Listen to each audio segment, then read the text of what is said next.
me dit, mais pourquoi elle m'appelle à chaque fois Diciane? Elle n'a jamais prononcé mon nom. Elle me dit, jusqu'à tout à l'heure, elle me dit Diciane.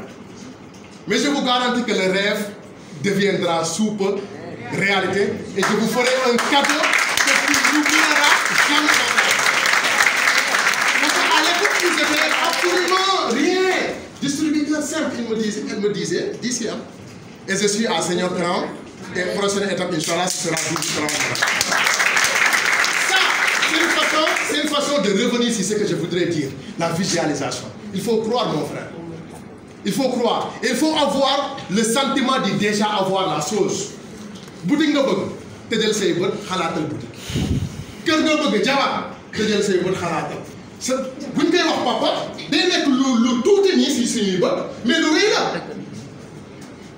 sa waay lu muy wax lii nag ngeen di wax mais loolu leen ponkal yi di def pour réussir secret boobu lañ leen di jox moom ngeen war a def. Alors avoir confiance en soi c'est très important. Définir et classer les objectifs. dafa am benn cadran boo xam ne bu ma ko tracé woon fii Q1 Q2 ponkal yi xam nañ ko rek ponkal yi xam nañ ko rek urgent et important. Urgent et important. Il y a des choses urgentes et des choses importantes. Kan moo mën a jox exemple urgent et important kan l'urgent et important ah feebar faju feebar boo xam ne da ngay ci mun nga cee jëlee lu ne urgent et important oui urgent et pas important exemple urgent et pas important ah urgent et pas important urgent et pas important c'est urgent mais c'est pas important oui télévision télévision ah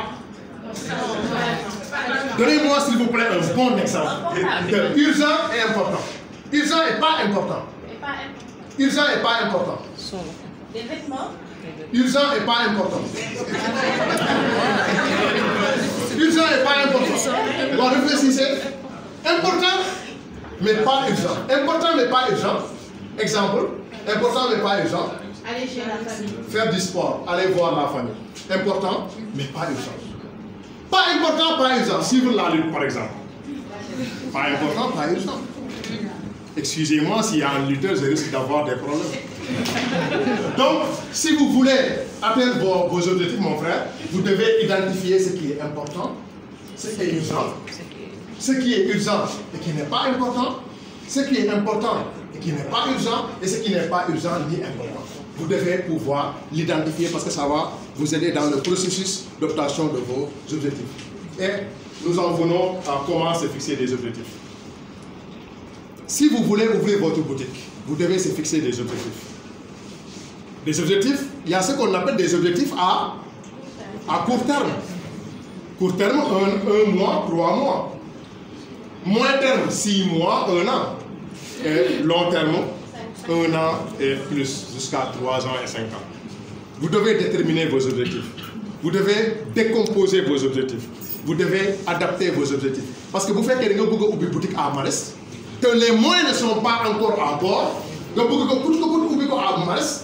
il faut se fixer un objectif raisonnable.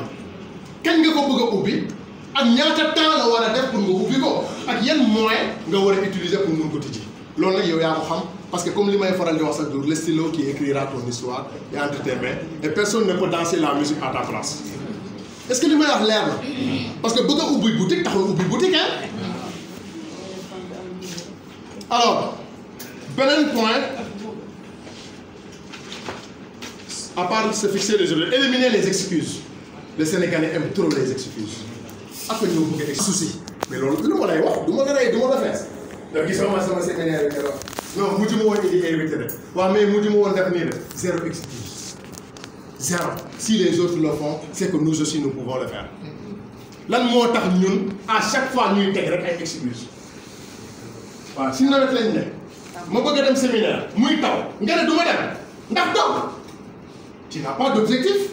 Ana parasol ana yére taw du ma yor sama parasol sol sama yére taw dugg ci taw bi madame Mbaye voilà ñi am ay petit esprit ñoom ñooy raisonner noonu daa taw mënu ma dem excuse la excuse bu lay aw ma xaalis excuse la awma temps excuse la mënuma jaay excuse la parce que mën nañ laa jàngal non am na benn témoignage bu daw sama yaram l'autre jour sur Facebook benn femme senior crown manager partagé naa ko dans différents groupes mu jot otoom valeur 10 millions mu ne début bi ñu may wax business bi laaj nañ ma dama doon posé la question ndax mën naa jaay ndax est-ce que dinaa am temps bi ndax est-ce que dinaa mën a am formation bi mais comme yow Edmark dafa am ay formation boppam yoo xam ne da lay jàngal nan nga koy defee mais pourquoi ngay teg ay excuse aw ma xaalis mais excuse bu bon a ñu noonu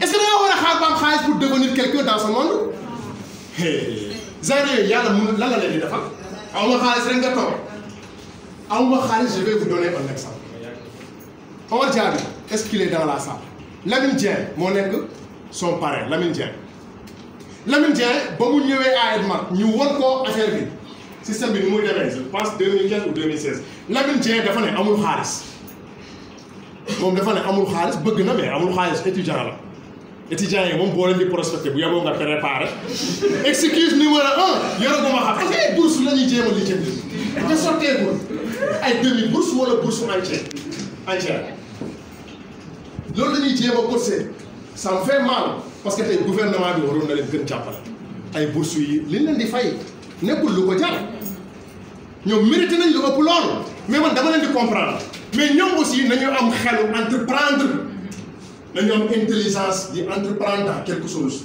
non wootewuma kese si Edmark côté entrepreneuriat dafa large demal nga jaay café demal nga yar ay ginaar demal nga jaay beñe pourquoi on refuse de faire ce que les autres nationalités veulent faire chez nous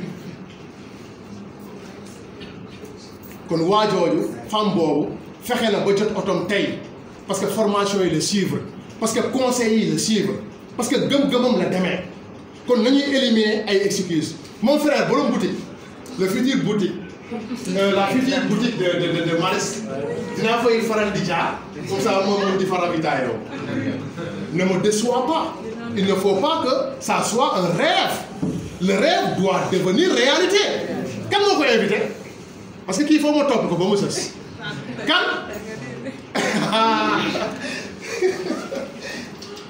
tali bi yaa koy invité waaw pare yow foo ñu topp la ba nga sës parce que waroo échouer si li nga wax ñu ko war a excuse tey mon frère buñ la joxoon buñ la mayoon visa mais da nga war a dem New York tey à 19h ndax di nga tardé mukk xalaatoo ko ten ko xalaat moom déjà xaw ma ku ko invité mais c'est quelqu'un d'attentionné et il est intelligent ba pare mu ngi jël ay notes bu muy jógee ah léegi nag am nga boîte café yow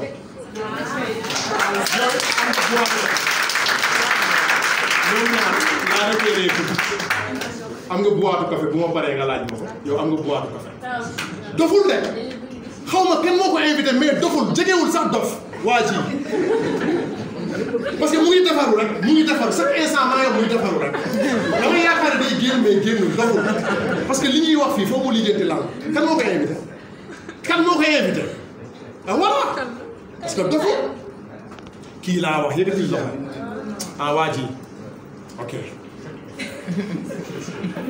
excuse kon nee na bu waroon dem New York nee na du tardé waa léegi lu tax ñuy tardé séminaire yi nag lan la ñuy xalaatee du ma fa fekk kenn quoi parce que du respecter rendez-vous wala sax li may fekk jaru ko ñoom ñëpp a yem ay boo xalaatee noonu ci business yu Edmark yaa ngi nax sa bopp de yemuñu de te si kanam tuuti di ngeen xam ne yemuñu donc éliminons les excuses les gars beneen point bu am solo luttons contre la procrastination baaxul c'est-à-dire nous avons tendance li ñu war a def tey wala li ñu war a def léegi ñu koy rejeter à demain mon frère sa boutique boobu moytul loolu de procrastination taxul ubbi boutique de boo buggee ubbi boutique il faut nga éliminer loolu. Never put off tomorrow what can be done today. Ne rejetons jamais à demain ce que l'on peut faire aujourd'hui. Philosophie boobu il faut nga am ko procrastination moo yàqal ñu bare. Parce que chaque jour tu as tendance à dire non damay bàyyi ba suba dafa am benn pensée négative buy dugg ci sa xel bi naan la non est-ce que doo bàyyi ba suba est-ce que doo nelaw ba pare est-ce que doo naan ataaya ba pare amul du leen dal da ngeen a yaakaar ne yéen rek lay dal ñi muy dal ñëpp dañuy xeex ak moom boo waxee man la xam nga bul ma fontoo nga naan ma xaaral ma naan du ma la sax lijjanti nga naan ma xaaral ma naan ataaya noonu xel bi moo lay def noonu bàyyi ma naan ba pare door a dem bàyyil ma am 15 jours door a ñibbi sama projet bàyyil ma xaar nangam door a démarrer néew bu leen ko nangu parce que loolu moo tax ngeen di continuer di échouer loolu mooy tax ngeen di continuer di nekk sur la même position au moment où yéen comprendre leen danger bi ci nekk ki comprendre danger bi moom mu ngi réaliser ay projet parce que dafa comprendre alors loolu laa bëggoon démarrer tey bëggoon ko partager comme séance de motivation en attendant que j'accélère la présentation de l'opportunité d'affaires et de business de Edma International. Je pense que vous avez apprécié ce que j'ai partagé avec vous.